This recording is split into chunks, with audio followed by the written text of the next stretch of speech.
Hello, RC. Thank you for joining me. Can you tell us a little bit about yourself?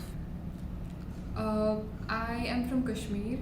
I run a women's organization with the name of Mehram. So we do case work, we do a little bit of policy work, and we conduct programs every now and then. This started in 2019, but my association with the work goes back to 2014. Although professionally I am trained to be a journalist, and I did enter journalism for a bit, and I think that was a really triggering experience for me to work in a very male dominated field, uh, even though for a very little time, because I could not keep up with the things that were happening around me. So there were a lot of reasons that led to me to leaving journalism and entering the world of social work. But I would have to say that it was during that period when I worked as a journalist that I could see the differences between treatment given to men and women most starkly. I grew up in the society which is just shaped the way it is.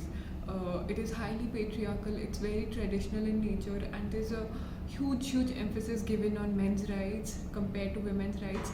Even though Kashmir being a place where women have always been at the receiving end, as a and that is something the whole society identifies. But what to do about it? How do we go about it? There's no answer to that. There's no work happening in that direction. Uh, I would not say no, but no substantial work happening in all different fields for women.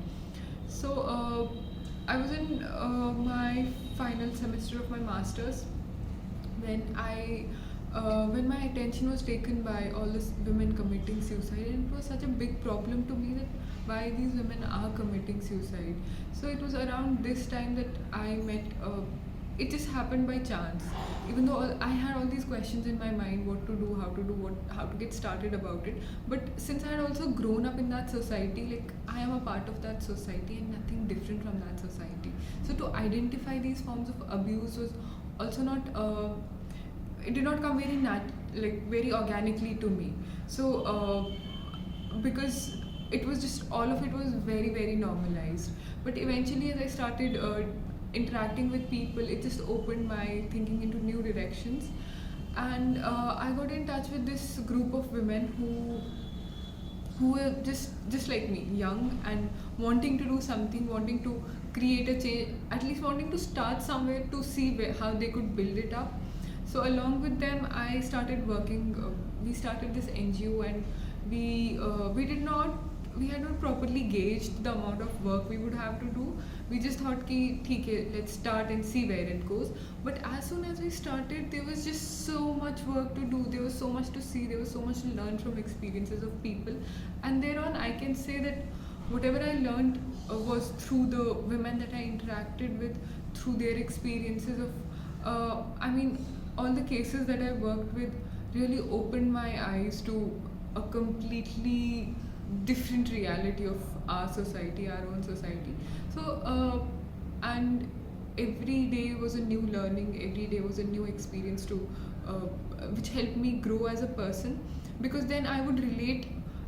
Once these women, they were so articulate that I would work with. They were so clear in terms of their perspectives. I mean, we always grow up with these notions कि एक section of society की औरतें एक तरह की होंगी, एक section में उनकी ये problems होंगी. But what I realized was this problem of gender difference, gender imbalance was cutting across all the classes, and each of them had a story to tell which resonated with the other person. So somehow, as I said, it helped me to grow as a person, and it also helped me to see things more clearly. So yeah, so basically that. uh, Casework, I would also realized how unaware as a society we are about our own surroundings, the people around us. So I also put somewhere. I also got attracted to do it academically, to make the like whatever the knowledge was more available out there, what are the experiences of women were out there, to basically put them in a more organized form. So I also started my research about the domestic violence experiences of women in Kashmir. Since then, it just feels like it's just a journey that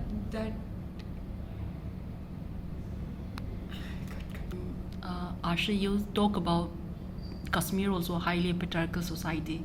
Do you have your own family, your parents or your brothers or your male relative asking you, why are you interfering in people's business? You know, are they really supporting you, or are they asking you that this is not something that you have to do your, put your hands in it?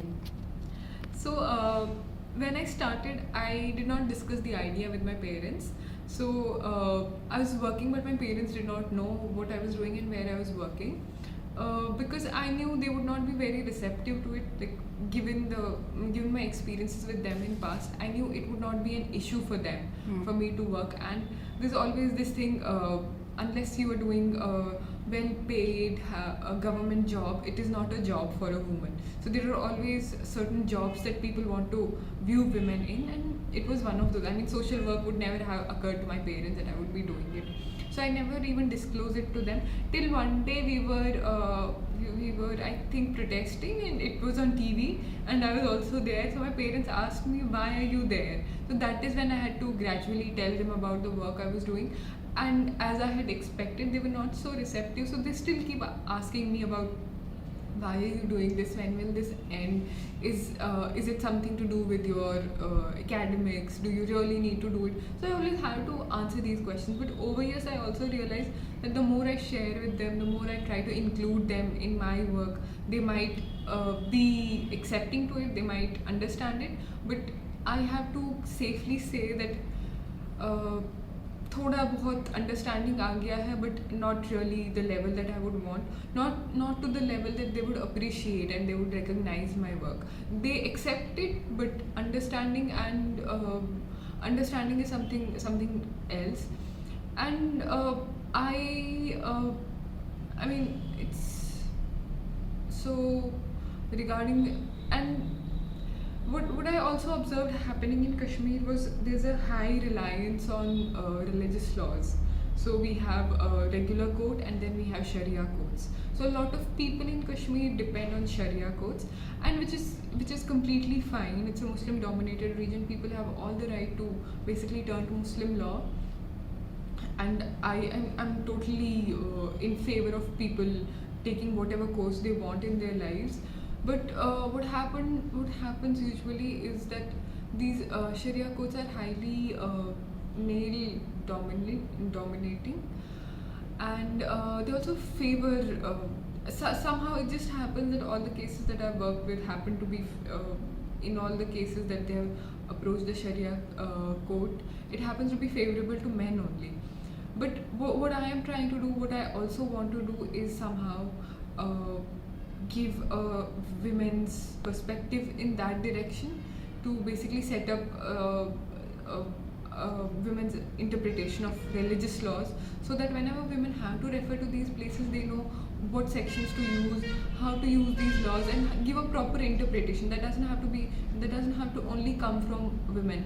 Have such an interpretation, have such a structure in place where women feel equally included in that process, even if they're taking the religious laws. What are the takes on the mullahs that you're working specifically for women's rights? So when these women who are a victim of domestic violence or in a proceeding of divorce, what are the mullahs take on this? So see, even what happens with police or judiciary is that a lot of times how a woman gets a redressal, how a woman gets help, depends on who is the contact person. So you cannot really generalize it कि वो एक lawyer के पास गई तो पूरा lawyer community ही गलत है. Same happens with the religious institutions. So what happens in Kashmir is there are a number of localized committees. They are very small in nature, they are very small in size, and mostly जो domestic violence के cases होते हैं, they try to resolve those on a community level. So in some places these communities are very helpful, they're very productive and very forthcoming in helping out the women in the case of domestic violence. But in other places, as I said earlier, we are all a product of same upbringing, same sort of society. Sometimes it just happens that they're more in favor of men, and they don't even include women in the process. I mean, if it is a woman, उनकी domestic violence का case है, उसमें आगे क्या होगा, क्या decision होगा, कैसे डिस्कशन होगा, a woman is just not at all included in that. And you also have to see that from our very childhood, our socialization with men is not कुछ ज़्यादा नहीं होता है, because most of us went to all girls or all men's schools. So suddenly to expect a woman to break this ceiling where they have to interact openly in front of men, interact and share their most intimate details with men, it's a little unrealistic. तो ऐसे setup में even women are not able to express what has happened to them. They're not able to articulate their problems, क्योंकि पूरा mail का body होगा तो नहीं express कर पाएंगे उतना खुल के. So it just somewhere hampers their own chances of getting justice from that place. So we should try and include more women in these community based decision making or redressal giving structures. I totally agree with you. So, do you have a message for those women? Because we know women who have been so suppressed for long. There are some who will not even come forward and talk about their domestic violence or any abuse that is meted out to them. It is not only about a particular religion or community. It is something. It is what we can say. It's a universal issue. It's all over the universe that women face, and there are some women who are too weak to come forward. Do you have any particular message to these women? See, for me, it's always been important to consider women's standpoints over issues. I mean, when they are in that place, for me as a social worker, my work is not to tell them what to do and how to go about it. So they eventually find their my work is to lay down the options before them and have them to take their own course. So I would not tell anybody what to do and what not to do, but what I would want every woman in general to know that their problems, they're not alone in it. They can always be not just me. There are so many other people, so many other groups, so many other lawyers and activists out there that they can share to. They should never feel I want to be able to say that I'm there for everybody. I am there to listen, and we can discuss things. We can find out solutions to the problems, and the starting point for each one of you should be to break the silence. I mean, there's nothing. The silence over abuse will never ever help you. It's not your problem only. I see it as a problem of the whole community, of the problem of the whole society, which we need to talk about. When you are being silent on the abuse against you, you're also silencing the whole community problem. So just talk about it, just open up about it. You don't have to be alone in all of this. We are always there. Thank you so much for taking this interview with us. I hope we collaborate and help as much as women out there. Thank you so much.